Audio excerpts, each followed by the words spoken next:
Good evening and welcome to another episode of the Orion Report. Tonight's reading is from the website www.orionism.com under the General Discussions tab, and it is called Fake News. Recently encountered some vicious misconceptions about Orionism being peddled online as facts, and realized that this misinformation needed to be addressed. Anu and the Anunnaki.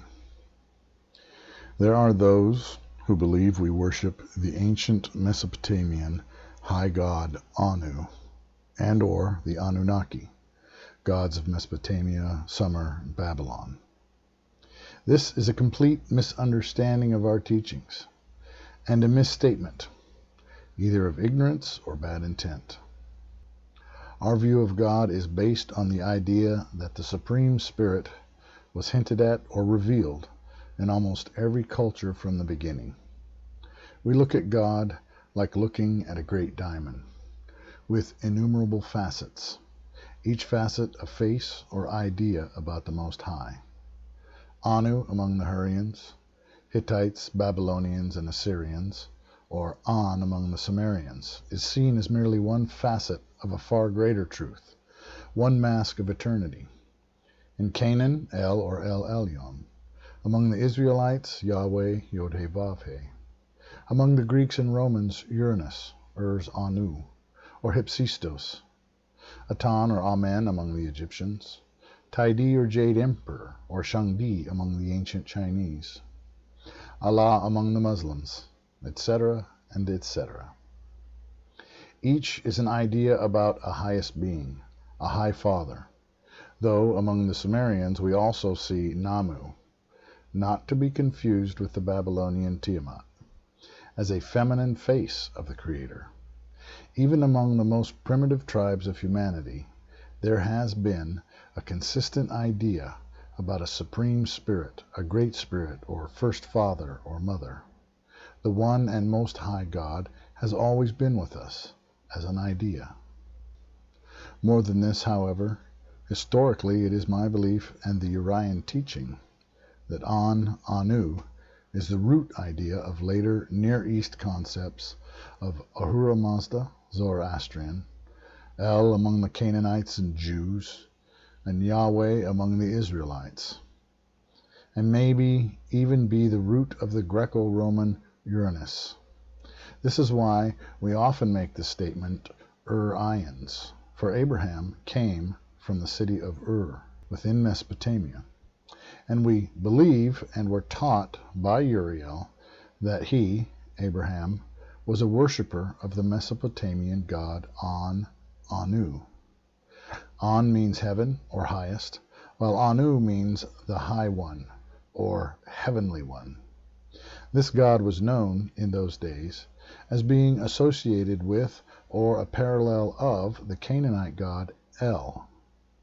We believe this explains the biblical story of why Abraham found Melchizedek, the king priest of the Canaanite city of Salem, a compatriot, giving a tithe to the priest king from the spoils of Sodom and Gomorrah, because both worshipped the same God, the highest God.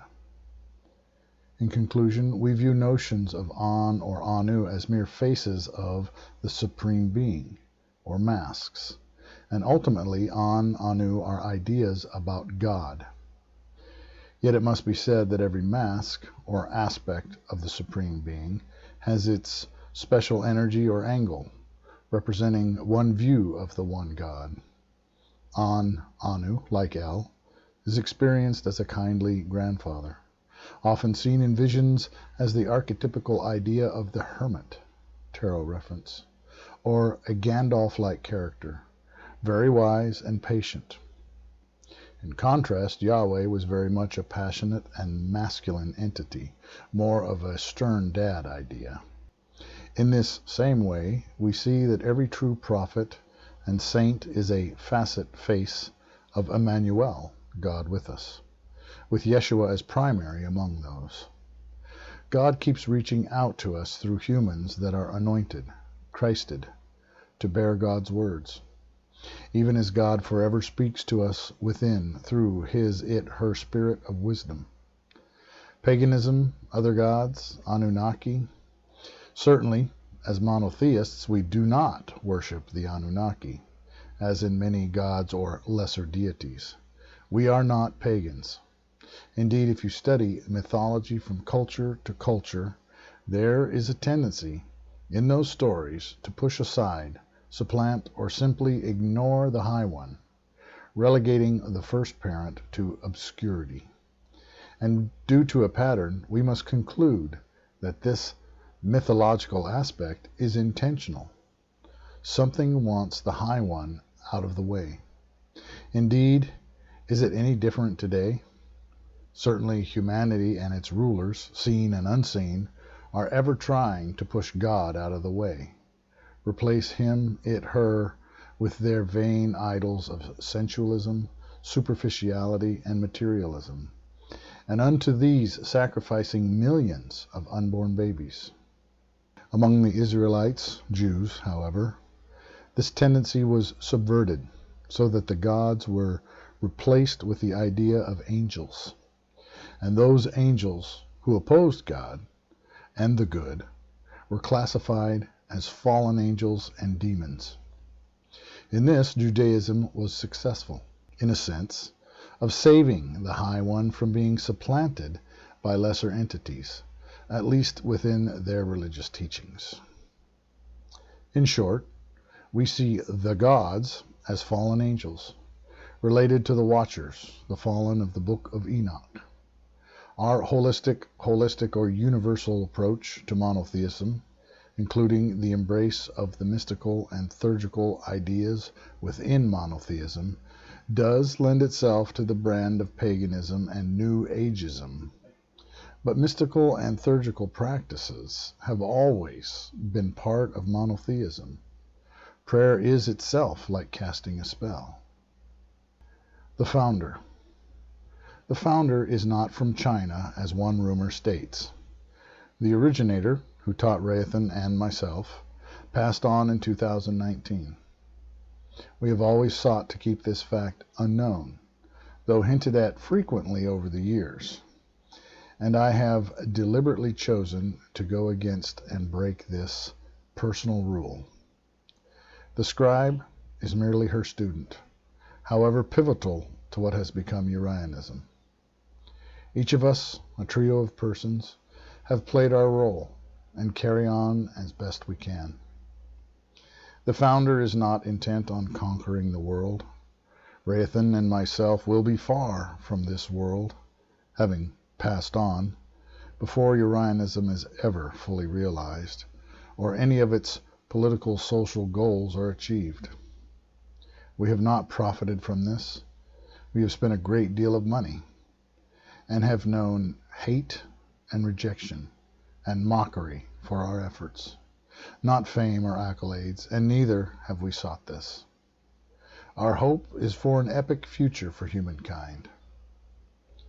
Did the founder, do we ourselves, suffer from schizophrenia? This was said outright by one hateful person. Yet, perhaps so.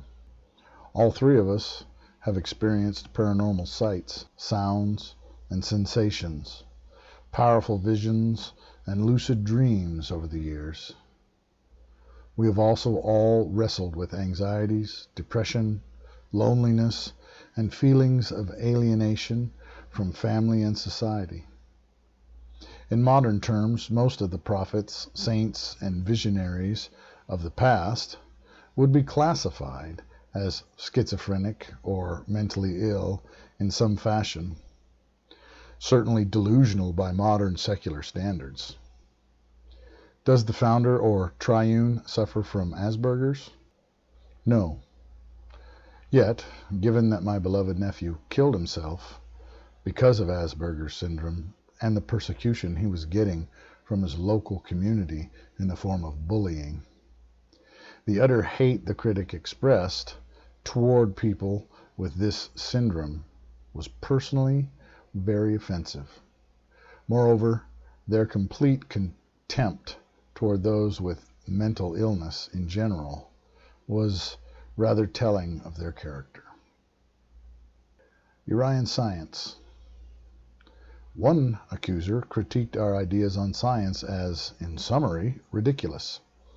Our firm belief is that science and spirituality do not need to be alienated from each other, but that they need to be commingled. We believe that the spiritual, the metaphysical, the paranormal should be studied scientifically, that altered states of consciousness through the use of entheogens, ethnogens, and controlled near-death experiences might open vistas of truth and levels of reality to humanity that will, in future days, enable humankind to achieve monumental progress. Alternative medicine and spiritualized agriculture, see Findhorn experiment, are also ideas that we embrace. Yet, this said, we are not opposed to hard science, normative medical treatments and studies, but simply believe that the powers of the mind and spirit offer another avenue of exploration. Our main concern or focus is that of helping humanity to leave Earth, explore and colonize the stellar frontiers, and even access something called hyperspace and other levels of existence in general. I recommend looking into the story of Srinivasa Ramanujan. Indeed, even Nikola Tesla believed he was in communication with otherworldly entities. Reasons for this. Paranormal phenomenon has measurable and well-documented effects, detectable with various devices. The existence of otherworldly craft, UFOs, UAPs, etc., are now known and verified by the government sources. Altered states, meditative states, the power thereof, can be attested from times immemorial by masters across the globe, and their powerful effects on mental and physical health cannot be denied. In India, many miraculous acts are frequently achieved by masters of meditation, from slowing the aging process to going without eating or drinking for very long periods of time. This would tend to indicate validity and tangibility that should not be ignored. The use of entheogens is rooted in the most ancient traditions of humankind and should not be cast away, but rather approached in a sacred and scientific way. To find the optimal methodology for use and push the boundaries of human consciousness to the utmost. Government and academic studies have found a valid incidence of telepathy, remote viewing, and other psychic phenomenon. Mayan. The critic targeted our teachings on the Mayan, which is rooted in a very ancient idea called the divine spark. The idea postulates that other than just physical atomic and subatomic particles, there is a spiritual particle, or a divine spark, that is trans-universal, trapped in this universe in the moment of creation. That is, the concept that a sum of extra-universal divine substance was embedded and entered into our universe at the moment of realization, Big Bang, and from this all living spirits derive the core of their consciousness, the immortal part of self. The Ma attaches itself to an ion within the brain during the conception fetal stage of development. Orphans. The critic who inspired this post mentioned a completely fabricated idea about kids being taken from parents, which has never been in our teachings, so I'm not sure where he got it from. Indeed, we are forcefully opposed to the abuse of children in any way. Yet our teachings do address the idea that, in the kingdom, orphans would be celebrated, privileged, because they would be raised as children of the Most High, children of the kingdom, given the finest education and training, counseled and guided and encouraged to the highest levels of achievement. This is an almost Platonic ideal, like unto the guardians of the Republic, and I cannot imagine how it could be seen as evil to encourage orphans to be uplifted in such a way by society. It is absolutely necessary as well in a nation that outlaws most abortions, to have some constructive and positive way to deal with the expanded needs of a much larger orphan population. Conclusions. Not going to say we don't have some pretty strange and non-traditional views and ideas, and I'm well aware that the whole of our teachings will offend most people for one reason or another. But there seems no need to lie or exaggerate in order to achieve the goal of bashing us.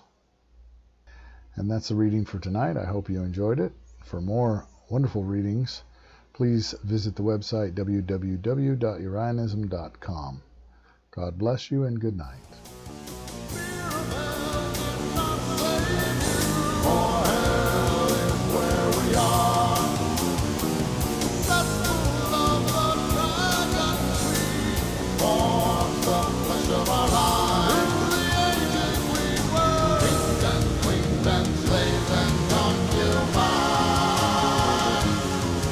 From